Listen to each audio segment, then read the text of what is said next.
राष्ट्रीय महिला आयोग के 2 सदस्यों की टीम शनिवार शाम को डूंगरपुर पहुंची। महिला आयोग की टीम ने दोवड़ा थाना क्षेत्र में 10वीं कक्षा में पढ़ने वाली नाबालिग छात्रा का अपहरण कर रैप और फिर खुदकुशी के प्रयास के मामले में घटना की जानकारी ली। वहीं अस्पताल में भर्ती रैप पीड़िता को देखने पहुंची महिला आयोग की टीम ने उसके स्वास्थ्य के बारे में जानकारी लेते हुए अच्छे इलाज के निर्देश दिए। वहीं पुलिस से भी अब तक की कार्रवाई का फीडबैक लेते हुए सख्त कार्रवाई के निर्देश दिए।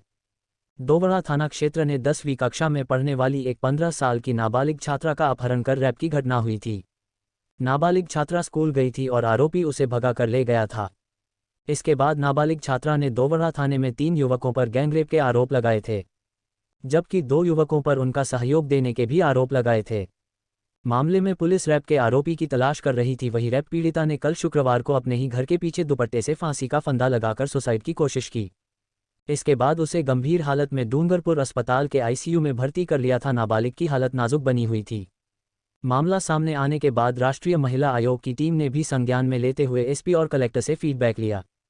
वहीं शनिवार शाम को राष्ट्रीय महिला आयोग की सदस्य डेलिना खोनगडुप और ममता कुमारी की टीम डूंगरपुर पहुंच गईं।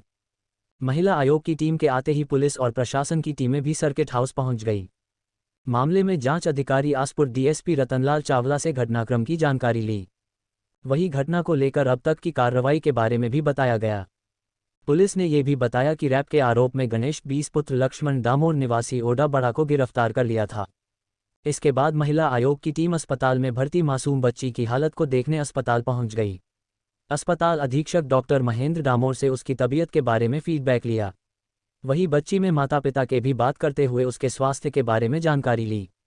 वहीं डॉक्टरों को उसे बचाने के लिए बेहतर इलाज के निर्देश दिए। इसके बाद महिला आयोग की टीम वापस सर्किट हाउस पहुंची। यहां कलेक्टर लक्ष्मीनारायण, मंत्री और एसपी कुंदन कंवरिया से बात करते हुए मामले में बच्ची के इलाज और कार्रवाई करने के निर्देश दिए।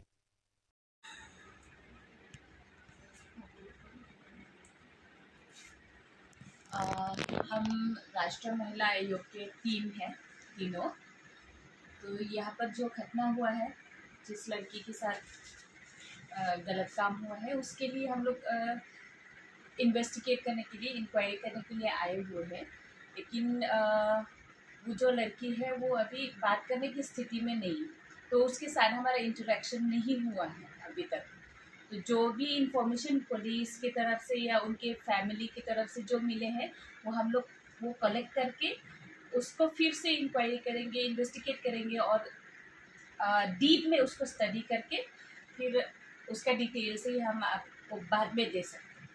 फिलहाल तो मतलब जब तक वो लड़की से बातचीत नहीं हो पाई है हमारा, तो हम कुछ भी मतलब कंक्लूजन में नहीं आ सकेंगे। इस तरह की घटनाएं लगातार बढ़ रही हैं महिलाओं को लेकर जी।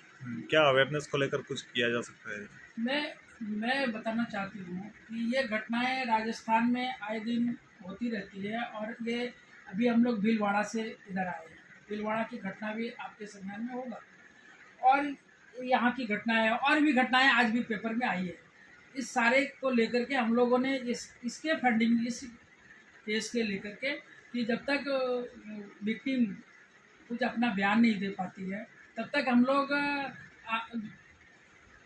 पार्ट में सबका, चाहे वो पुलिस अधिकारी है, एसपी हैं, डीएसपी हैं, डीएम हैं और जो आईओ हैं, एसएचओ है, सबसे अलग अलग, और स्कूल के जो अभी प्रिंसिपल और टीचर आए थे, क्लास टीचर, उनसे भी मैं बात की हूँ कि लड़की का एक्टिविटीज़ कैसा रहता था, क्या करती थी। इन सारी चीज़ों को लिए हैं और फिर जब बच्ची ठीक हो जाएंगी, बोलने की स्थिति में आ जाएगी, तो फिर हम लोग उसका भी लेंगे और सीसी फुटेज भी लिए हैं।